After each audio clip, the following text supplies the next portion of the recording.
ನಮಸ್ಕಾರ ಎಲ್ಲರಿಗೂ ಶರಣಾರ್ಥಿಗಳು. ಗಾಂಧಿ ಕ್ಲಾಸ್ ರಿವ್ಯೂಗೆ ಮತ್ತೊಮ್ಮೆ ಸ್ವಾಗತ ಸುಸ್ವಾಗತ. ಇವತ್ತು ಪೆಪ್ಪೆ ಸಿನಿಮಾ ನೋಡಿ ರಿವ್ಯೂ ಮಾಡಕ್ಕೆ ಬಂದಿದ್ದೀನಿ.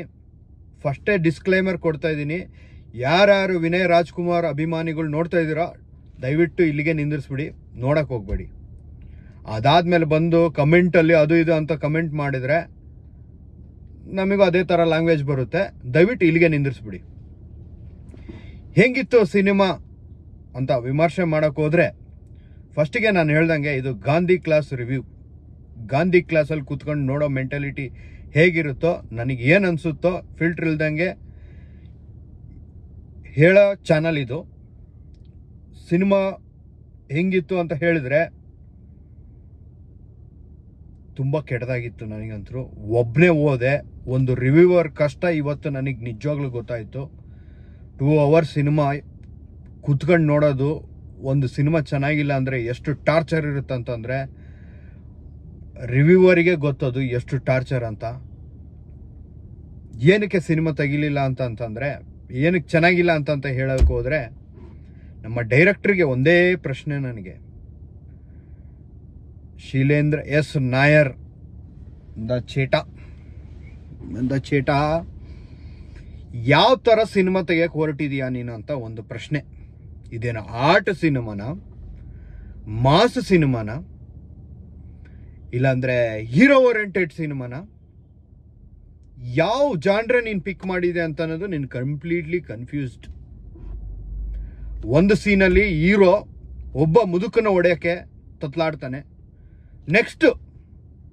ನೆಕ್ಸ್ಟ್ ಸೀನೆ ಚೆನ್ನಕೇಶವ ರೆಡ್ಡಿ ಥೋಡ ಕೊಟ್ರ ಬಿದ್ದ, ಆ ರೇಂಜಲ್ಲಿ 100 ಜನ ನೋಡ್ದಾಕ್ತಾನೆ. ಏನ್ಟ್ರ ಇದು ನಾಯರ್ ಎಸ್ ನಾಯರ್ ವಿನಯ್ ರಾಜ್ಕುಮಾರ್ನ ಗೊಬ್ಬೆಬ್ಸ್ಬಿಟ್ಟಿದೀಯ ಸಿನಿಮಾದಲ್ಲಿ.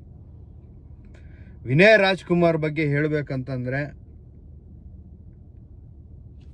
ಮಖದಲ್ಲಿ ಎಕ್ಸ್ಪ್ರೆಷನ್ ಝೀರೋ ಕಾಣಲ್ಲ. ತಾಯಿ ಸತ್ತಾಗೂ ಒಂದೇ ಎಕ್ಸ್ಪ್ರೆಷನ್ನು, ರೊಮ್ಯಾಂಟಿಕ್ ಸೀನಲ್ಲೂ ಒಂದೇ ಎಕ್ಸ್ಪ್ರೆಷನ್ನು, ಅಲ್ಲಲ್ಲಿ ಸ್ವಲ್ಪ ಸ್ಲೋ ಮೋಷನ್ನು BGM ಹಾಕಿ ಪ್ರಯತ್ನ ಪಟ್ಟು ಸ್ವಲ್ಪ ಏನೋ ಅಲ್ಲಿ ಇಲ್ಲಿ ನೋಡ್ಬೋದು ಸ್ವಾಮಿ.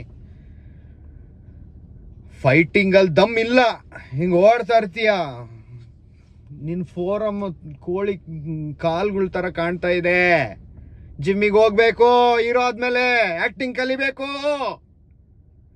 ಹಿಂಗೆ ತೆಗೆದ್ರೆ ಹೆಂಗ್ ನಾವು ನೋಡೋದು ನಮ್ಮಂತ ಗಾಂಧಿ ಕ್ಲಾಸ್ ಪ್ರೇಕ್ಷಕರು ಅಲ್ವಾ? ಸ್ಲೋ ಮೋಷನ್ ಮಾಡಿ ನಮ್ಮ ಪೂರ್ಣಚಂದ್ರ ತೇಜಸ್ವಿ ಯಾವುದೋ ಹಳೇದು ಅದು ಇದು ಮಿಕ್ಸ್ ಮಾಡಿ ಏನೋ ಒಂದು ಮಟ್ಟಿಗೆ ನೋಡಂಗೆ ಮಾಡಿದ್ದಾರೆ. ಬಟ್ ಏನಂತ ಹೇಳಿ, ನಾನು ಆ್ಯಕ್ಟಿಂಗ್ ಅಂತರೂ ಇಂಪ್ರೂವ್ ಆಗಲೇಬೇಕು. ರಾಜ್ಕುಮಾರ್ ಮೊಮ್ಮಗ ರಾಘವೇಂದ್ರ ರಾಜ್ಕುಮಾರ್ ಮೊಮ್ಮಗ ಅಂದರೆ ಅದ್ರ ತಕ್ಕಂಗಂತೂ ಸ್ವಲ್ಪ ಪ್ರಯತ್ನ ಎಫರ್ಟ್ ಇರಬೇಕಲ್ಲ ಸ್ವಾಮಿ. ನಮಗೆ ಗಾಂಧಿ ಕ್ಲಾಸಿಗೆ ಹೆಂಗಿರ್ಬೇಕು ಸಿನಿಮಾ ಅಂತಂದರೆ ಒಂಥರ ಮಾಸ್ ಏನೋ ಇರುತ್ತೆ ಅನ್ಕೊಂಡು ಬಂದು ನೋಡ್ತಾ ಇದ್ರೆ ಪೆಪ್ಪೆ ಅಲ್ಲ ಸಪ್ಪೆ. ಎಂಥ ಸಿನಿಮಾ ಸ್ವಾಮಿ ಇದು, ತುಂಬ ಸಪ್ಪೆ. ಸ್ವಲ್ಪ ಟೆಕ್ನಿಕಲ್ ಆಗಿ ಮಾತಾಡ್ಬೇಕಂತಂದ್ರೆ ಯಾರಿಗೂ ಅವ್ನು ಬರ್ದವ್ರ ಸಂಭಾಷಣೆ ಹಳ್ಳಿ ವಾತಾವರಣದ ಸಿನಿಮಾಗಳು ಬರಿತದೀಯಾ? ಅಲ್ಲಲ್ಲಿ ಇಂಗ್ಲಿಷ್ ಪದಗಳು ನೆಸಸರಿ ಇತ್ತಾ? ಅಲ್ಲಿ ಹೀರೋ ಬಂದ ತಾಯಿಗೆ ಮಾತಾಡೋ ಸಂಭಾಷಣೆ, ಮೆಮೊರೀಸ್ ನೋಡ್ತಾ ಇದೀಯಾ, ಫೋಟೋ ನೋಡಿ ಅಂತ ಹೇಳ್ತಾರೆ. ಆ ಹಳ್ಳಿ ಸೋಪನಾಗ ನಿನಗೆ ಇಂಗ್ಲಿಷ್ ಪದ ಬೇಕಾಗಿತ್ತಾ? ಎಷ್ಟು ಇರಿಟೇಟ್ ಆಯ್ತು ಗೊತ್ತಾ? ಬರವಣಿಗೆನೇ ಇಲ್ವಾ? ಕನ್ನಡ ಕಲೆಗೆ ಬೆಲೆನೇ ಇಲ್ವಾ? ಹೀರೋಯಿನ್ ಬಂದ್ಬಿಟ್ಟು ಒಂದು ಕನ್ನಡ ಸಂಭಾಷಣೆ, ಆ ಸಂಭಾಷಣೆ ಸೆಂಟ್ರಲ್ ಇಂಗ್ಲಿಷ್ ಪದ ಯೂಸ್ ಮಾಡ್ತಾರಲ್ಲ, ಏನಂತ ಹೇಳಿ ನನ್ನ ರೈಟ್ರಿಗೆ ರೀ. ತುಂಬ ಡಿಸಪಾಯಿಂಟಿಂಗ್ ಡೈಲಾಗ್ ರೈಟಿಂಗ್ ಮಾತ್ರ ವರ್ಸ್ಟ್ ಇದೆ.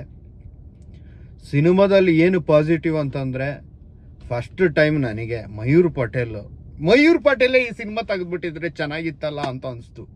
ಫೈಟಿಂಗಲ್ಲಿ ಗತ್ತಿತ್ತು ರೀ ಮಯೂರ್ ಪಟೇಲ್ ಮಾಡಿದಾಗ. ಮಯೂರ್ ಪಟೇಲ್ ಆ್ಯಕ್ಟಿಂಗಲ್ಲಿ ಸ್ವಲ್ಪ ಮೆಚುರಿಟಿ ಕಾಣಿಸ್ತು. ಮಯೂರ್ ಪಟೇಲ್ ನನಗೆ ಈ ಸಿನಿಮಾದಲ್ಲಿ ಇಷ್ಟ ಆಯಿತು. ಸ್ವಲ್ಪ ಸಿನಿಮಾಟೋಗ್ರಫಿ ಅಲ್ಲಲ್ಲೂ ವೈಡ್ ಆ್ಯಂಗಲ್ ತೆಗೆದ್ಬಿಟ್ಟು ಚೆನ್ನಾಗಿ ಮಾಡಿದ್ದಾರೆ ಅಂತ ಅನಿಸ್ತು. ಅದು ಬಿಟ್ಟರೆ ಸಿನಿಮಾದಲ್ಲಿ ನನಗೇನು ಇಷ್ಟ ಆಗಲಿಲ್ಲ. ತುಂಬ ಕಷ್ಟದ ದಿವಸ ಅನಿಸ್ತು ಇದು ಸಿನಿಮಾ ನೋಡೋದು. ಒಬ್ಬನೇ ಬಂದ್ಬಿಟ್ಟು ರಿವ್ಯೂ ಮಾಡಬೇಕಂತ ಇಂಥ ಸಿನಿಮಾಗಳು ಒಂದು 5 ಸಿಕ್ಕಿಬಿಟ್ರೆ ನಮ್ಮ ಮೈಂಡ್ ಕೆರ ಹಿಡ್ದೋಗ್ಬಿಡುತ್ತೆ.